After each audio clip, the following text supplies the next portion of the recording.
Start the recording, and now we're going to try to finagle it so that we can see.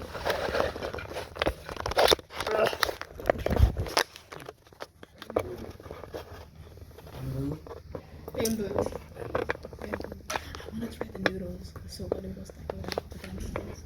Woo! Okay. Oh, those things. There we go. That was much easier. Hey! Alright. So, we're still in one of my favorite passages of the Aeneid. Just the whole storm thing is like one of my favorite things. You know, I think I've told you guys, like, Mog, you know, your Grand Magistra, did a very good job of writing Virgil's Aeneid on my soul. Okay? So you just get to parts where you're just like, oh my gosh, this is so beautiful. Okay? Hang on, let me duplicate so you can see. Keep. Close. I am in this. No simulating death in my class. I was trying to say it, but I would. Do not simulate death. Okay. Oh no, I stayed up. I keep forgetting I'm old now, and I drank a Coke Zero, and then I was up until 1:30 in the morning. It was just like, oh no, I forget my age. Okay, so we left off yesterday with the storm starting, and we have the clouds snatching the day and the sky from the eyes of the Trojans, or the Teucrians, I think they're called, but all of it means Trojans. There's like a giant list of words that means Trojans and a giant list of words that means Greek. Like I mentioned yesterday, I am starting to try to make sure that everything is put in one place, so you don't have to go hunting for it, just to make it easier for people who are absent for whatever reason. I'm doing my best to make sure that I put a link to the notes from my Surface that you can see in the video, and then a link to the video. I've had to start putting these videos on YouTube because they're so long now. So putting those on YouTube and then linking all of that together in the assignment where it all goes together. So then it should be easy whenever you're going back and reviewing for tests and quizzes. You can just go back through and kind of shuffle through and things like that, okay? Okay, so threes, I just kind of want to stop and talk to you for a second. We're almost at the 9-week mark, which means we're almost 25% of the way through. That's crazy. Right? Yeah. Or wait. Right? Yeah. So we're almost 25% of the way through.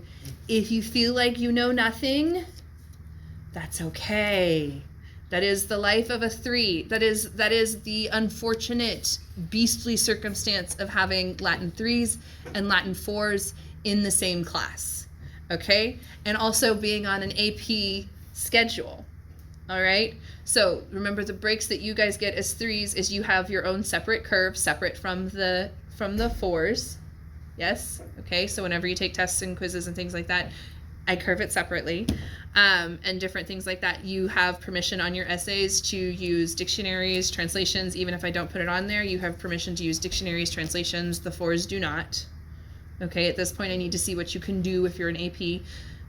If you're an AP, I need to see what you can do. If you're a Latin 3, I need to know that you can write an essay, that you can get thoughts on paper, right? Okay? And I'm saying all of this because quite a few of you, when I went, yesterday was grade day, and you probably noticed I didn't grade your tests or your essays because I looked at your essays and I was like, I have like 8 out of 12 essays. I know. So if you're one of those people that hasn't finished an essay, if you could please, as soon as possible, get it finished and get it turned in. I would like to get those graded and back to you so that we can start thinking critically about how we're doing with our essays and so forth. Okay? So that's one thing.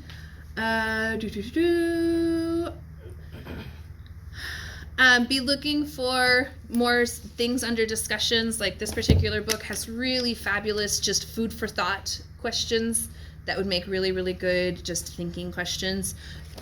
On tests, don't give up easy points. When I'm asking you questions about like what is happening in this passage, And like especially with the Aeneid take-home test, because it was broken and so you got to take it home, and it had been so long since we covered the material at that point. I was like, of course, use your notes. Like, look at a translation.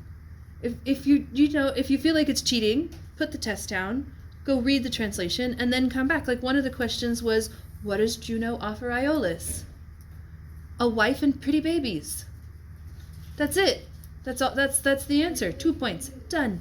A wife so you can a pretty wife so you can have pretty babies. Don't give up those easy points. Yes? Yes. Don't give up the easy points. Okay? I understand there are some things you're looking at and you're like, wait, have I ever even heard that term before? If you haven't, it'll come out in the curve. That's why I curve. Yes? Okay? No, I shouldn't tell you that story, but anyways. So, the point is, I can curve a lot of crap. Yes? Okay? So, do the best you can. Always do the best you can. And if you haven't done your Magastrula yet, go do it! Ah! Okay? Alright. Done. So, this one, a lot is happening.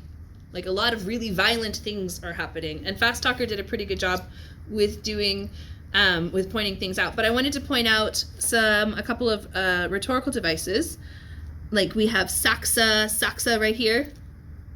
Yes? That is an atrocious color, and I don't want to write in it. We're going to use blue. Blue is better. Okay, so Saxa, no, too thick. Too much. There we go. There we go. It's the Goldilocks, yes? Okay? Saxa. Everybody see repeating Saxa. What do we call that device whenever we repeat things? Anaphora.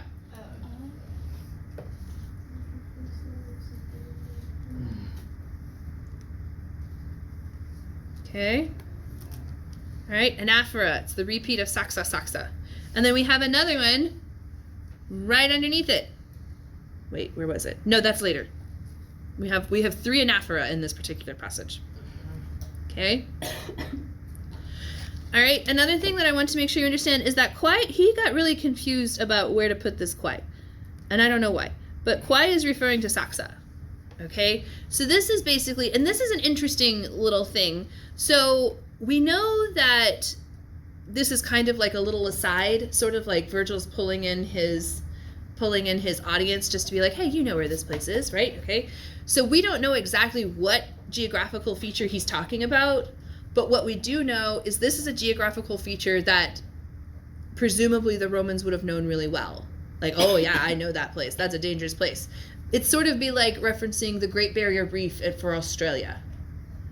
Yes? Like, oh, they were off the coast of Australia and they crashed on the Great Barrier Reef. You're like, oh no! Right? Okay? That would be the altars for the Romans, Aras. Okay? And this is the first version where I've seen Aras not capitalized. It was capitalized. Yeah, it was capitalized in his. Latin Library doesn't have it capitalized, which is weird. And that's where I get all of your things, because that's the easiest place to find it where it doesn't have macrons. And, we've talked about that ad nauseum. So that's a capital A. So it's like the Aros, the altars, and that's what it's called. And then this is talking about, it's a huge back, and then it's missing an in. So it's a huge back, like on the highest part of the sea. So like it's just right under the surface, right? Okay, like if you were kayaking, you'd get stuck on this thing. All right, so any ship that hits it is gonna be in trouble. Okay, it's in the middle of the waves and.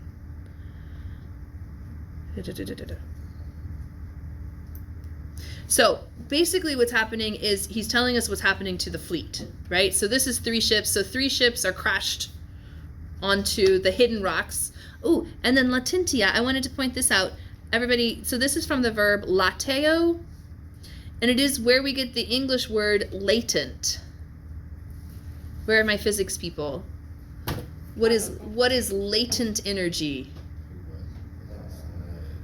We're too early in physics. I don't know what that is. Latent energy is potential energy, right? Am I right about that? That'll help me out. I believe latent energy is the potential energy, but in Latin it literally means the hiding energy. Yes, because lateo means to hide. So in latentia is the hidden rocks, right? Okay, and then torquet is like it torques these 3 ships into these rocks. Okay, so remember we talked about whenever you're trying to figure out what Virgil's doing, he's making a picture. Do you have a question, Cohen? Is that an arrow or like the little? That's the little. It agrees with this thing. It goes there. Okay. Good question. Okay, so whenever we see trace, it's actually trace first of all, which it was in his version, and that's just a difference in manuscripts, which we've talked about. It's above my pay grade. Other people are experts on that. I am not.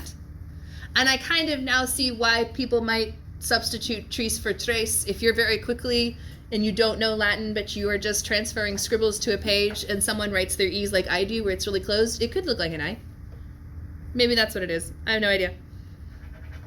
Okay, just an E with no space in it. But this is actually referring to trace naves. Okay, so 3 of the ships, having been snatched up, are torqued into the hidden rocks. Rocks, which the Italians call altars. So rocks, the Italian calls the Italians, and he had trouble with this too.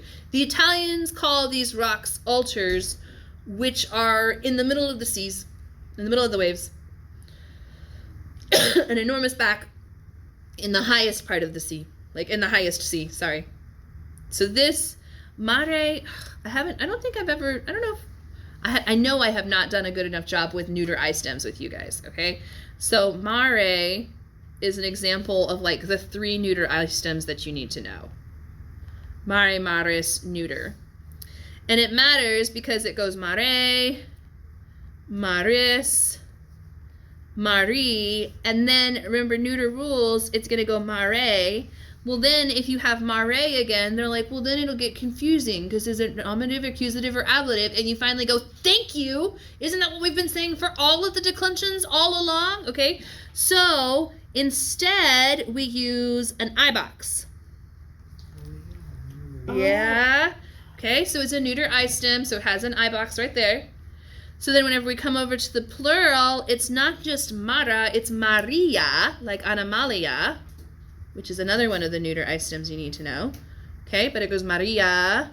Ah! Ah! Ah! Ah! For those of you wondering what's going on the recording, the surface is not cooperating with my hand. Okay, so Marium is the genitive plural because that's the other weird thing that I stems do. They have that ium and the ginplu. If you look it up in the dictionary, it'll say ginplu ium. Okay? And then everything else is normal, as you would expect it to be. Maribus. My handwriting is worse because the surface doesn't want me to touch it while I'm writing today. Maribus. Okay? So what was the point of all this, you ask? I wanted to let you know how we know that one is ablative. Okay, right here. Ablative. I mean, it could be dative, but there's no reason for it to be dative. So it's ablative, just place where.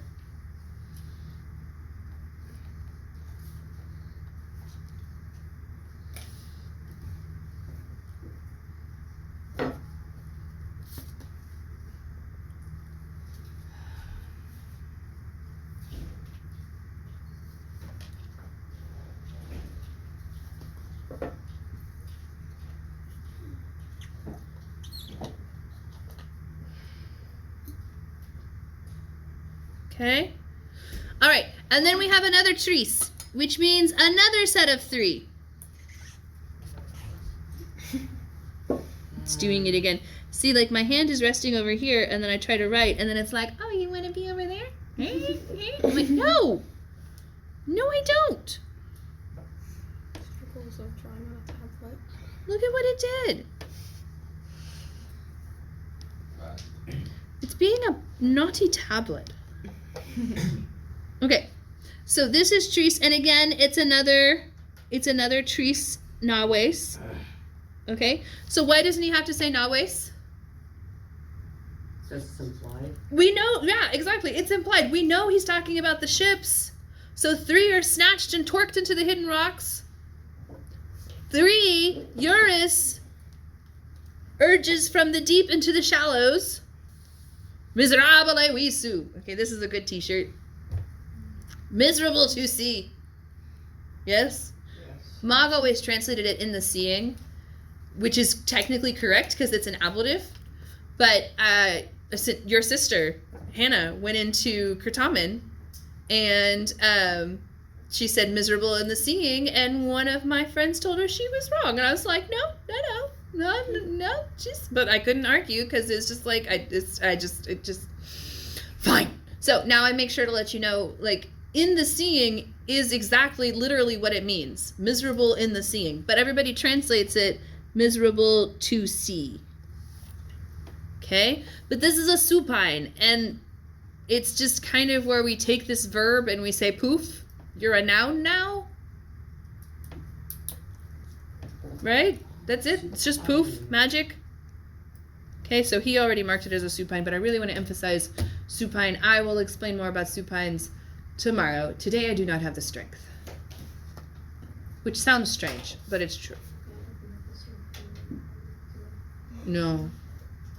I accidentally used too much energy earlier this week.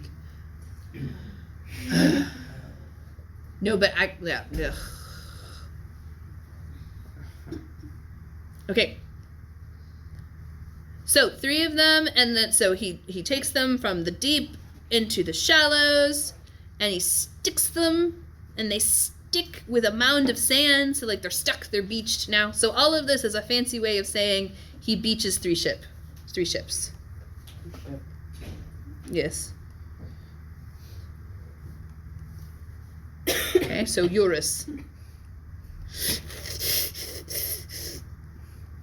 Sorry, it's doing it again.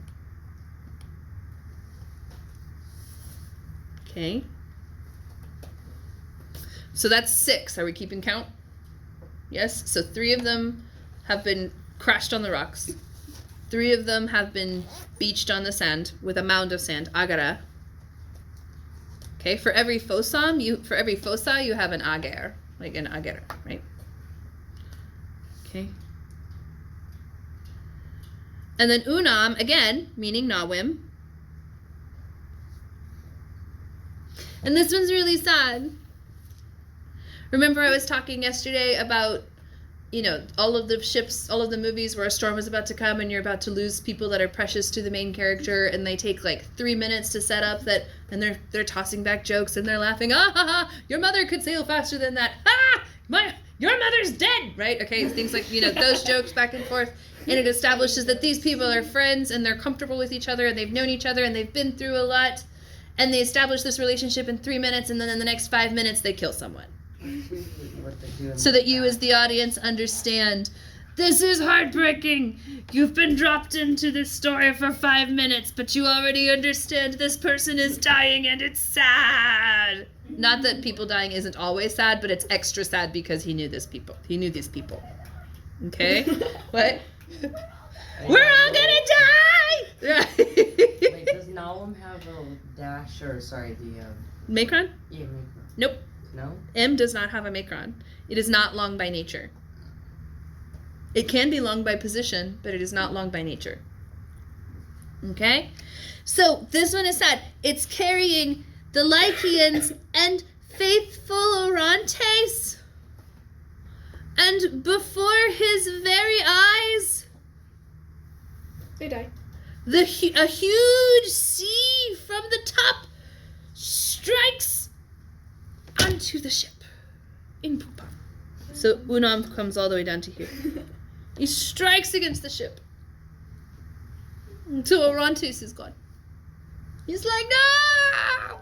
We've only been here for a couple of seconds and we missed you already. Right? And then that's the part where in our modern films, like, maybe there's more people that they want to kill, so they keep going, or sometimes they just fade to black, and then it comes to the person coming to and just dealing with his grief or her grief of losing their person.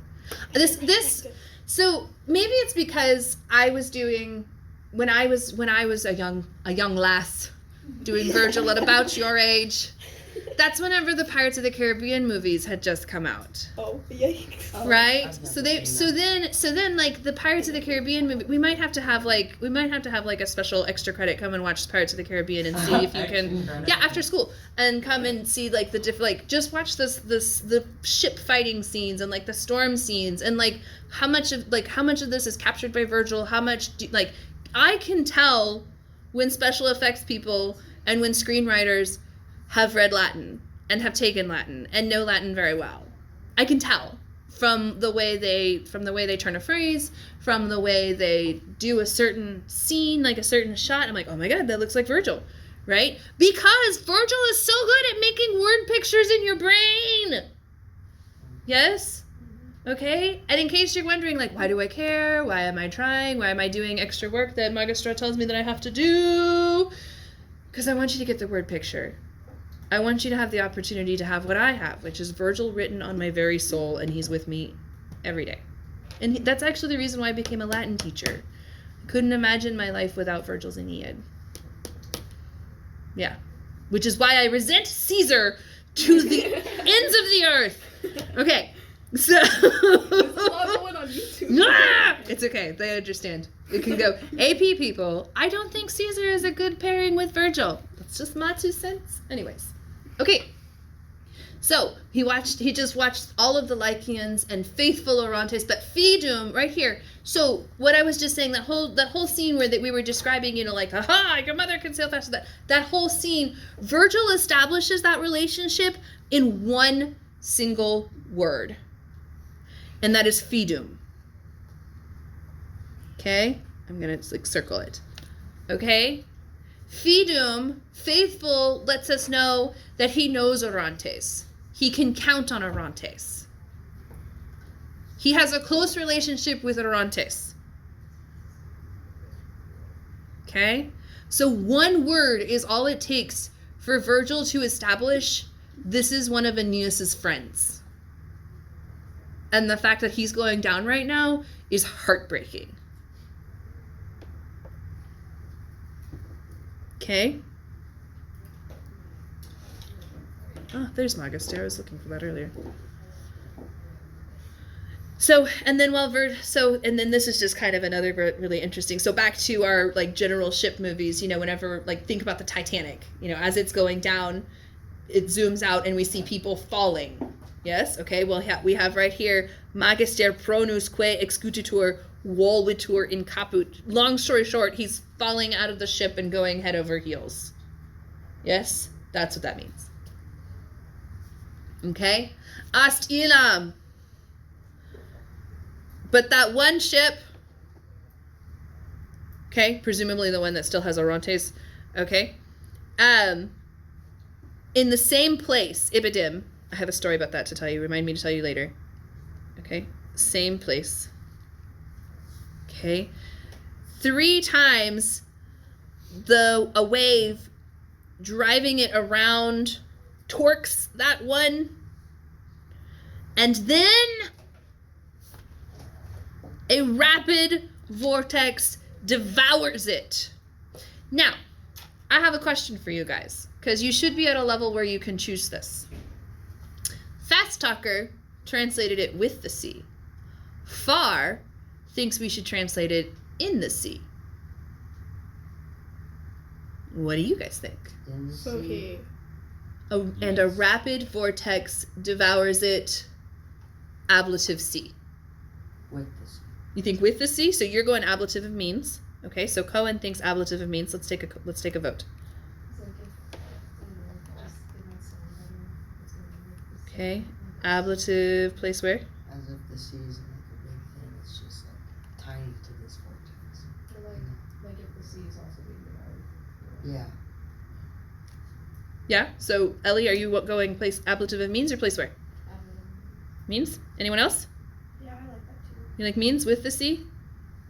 I say yes. You say Hayden says yes. Character to the sea, so.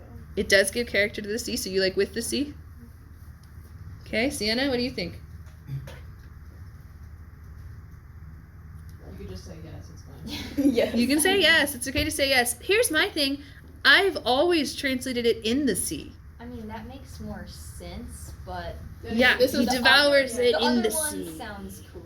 Yeah, he devours it The with the first sea. one sounds cooler, but the second one Virgil, makes where more literal Right, sense. right. Yeah, but So, that's like an and art. here's the other thing: if we go Occam's razor, right? Okay, if it's ablative place where, we have to supply an in, whereas if it's ablative of means, then we're not missing anything. But it's poetry, so supplying like, but he could have put in right here. No, that wouldn't work. That's not how that works. Yeah, no. I don't know. So just so you know, with the sea, in the sea, like, just translate it ablatively. Yes, that's kind of the point of this discussion. It's an ablative. Translate it so it sounds like an ablative. If it has a preposition, for the love of Hercules, translate it with the preposition. But if it doesn't, just translate it ablatively. Right? Who does ablatively mean? With or by? In? On? Yes, those are all ablative phrases. Okay? In English, ablative usually gets put into a prepositional phrase, whether it's a prepositional phrase in Latin or not. Okay, so we've had words like warrat and torquet and vortex, and now we have gurgite. Do you guys hear what Virgil is doing with his diction? Right? Make it sound Okay. powerful. Yes. Yes. Okay, gurgite is practically an onomatopoeia. Yes? If it doesn't mean gurgle, it should. Yes? It should. And if it doesn't mean gurgle, then someone messed up whenever they came up with the word gurgle.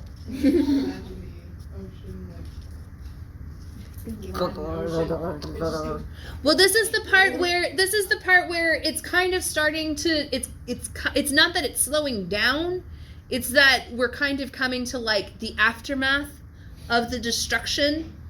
So this is where we have things swimming. You see Nantes? Swimming.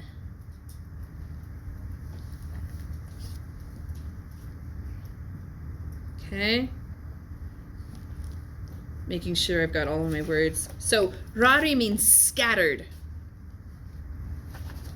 So I believe it is where we get the word rare, nisi falor, but it means scattered, far apart. So if something is rare, that means it is far apart, an occurrence, right? So that does make sense. We're looking up gurgite. I'm looking at gurgis. Gurgis. It means an abyss, a gulf, or a whirlpool. Gurgle. Okay. Okay. But we have lots of words for abyss or gulf or whirlpool. Like we've got vortex up here, right? The top, a summit, or a whirlpool. Oh, you might see this as vertex as well. What did you put in An E, just because it could be vertex. It could be spelled differently. Back to the manuscripts differences. It's the same word, vertex, vortex, but yeah. Okay. But this also means I mean, yeah. Okay, so this also means whirlpool. And this means whirlpool. I've lost it. Oh, here it is. Okay? And it's a vast whirlpool this time. Arma. Arma is interesting here. First of all, it should hark back to Arma virumque cano, right? Every time you see it, especially since he put it first in the line. Like, I that can't be an accident, right? Like, it has to make you think Arma virum. And look, it's even Arma virum. I think he's hearkening back to his first line. But keep in mind, this time virum is actually a genitive. Yes? Okay?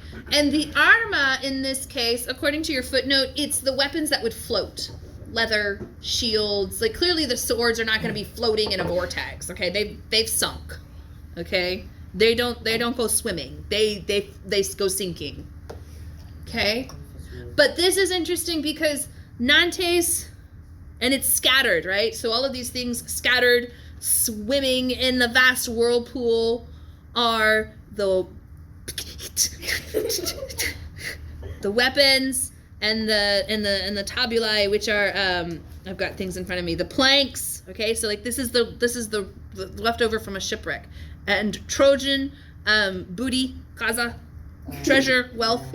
Treasure, wealth. Prida is booty. Gaza is treasure or wealth. Through the sheaves. There's another thing that it describes. What else does it describe? Yes. So Rari and Nantes are both describing Arma, Tabulae, and Gaza. Okay? So these things are scattered and swimming in a vast vortex. The arms and the planks and the Trojan treasures. So it's literally a shipwreck. Yes? Okay. Now! Oh no. Like that was devastating and sad, and we've seen destruction. Now there's more! Back to round 2. Yes! Ah, we're not done! Round 2. Like, Fight. no! When will the carnage end? Okay? Never! I think in a fight, they wouldn't even go to round 2. They'd just be like, okay. Dude, this would be such an entertaining animated series. I hope if you're listening to this recording, you're having as much fun as we are, because we think we're hilarious. Okay. Oh no, I doubt.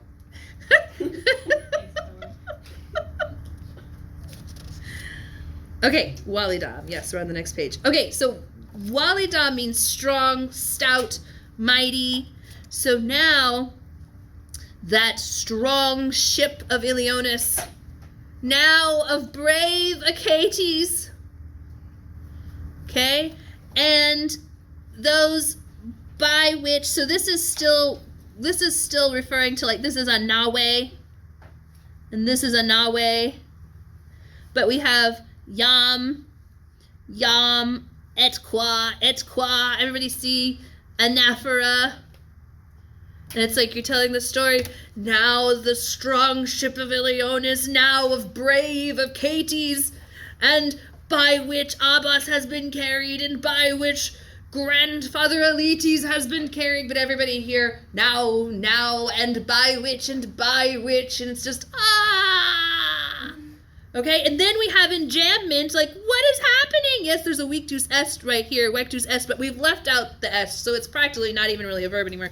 So our main verb, weaket, the storm has conquered. Yes, so remember, enjambment is leaving that verb, enjambment, okay, is leaving that verb to be the first word of another line, and it has the effect of kind of punching you in the face with the verb. Yes, like you're looking for the verb, or it's like a jump scare. Since we're in October, right? You're looking for the monster. There's the monster! Ah! Okay, it's the first word in the next line. Okay, and there's our subject of that verb as well. Conquers, restore. Okay.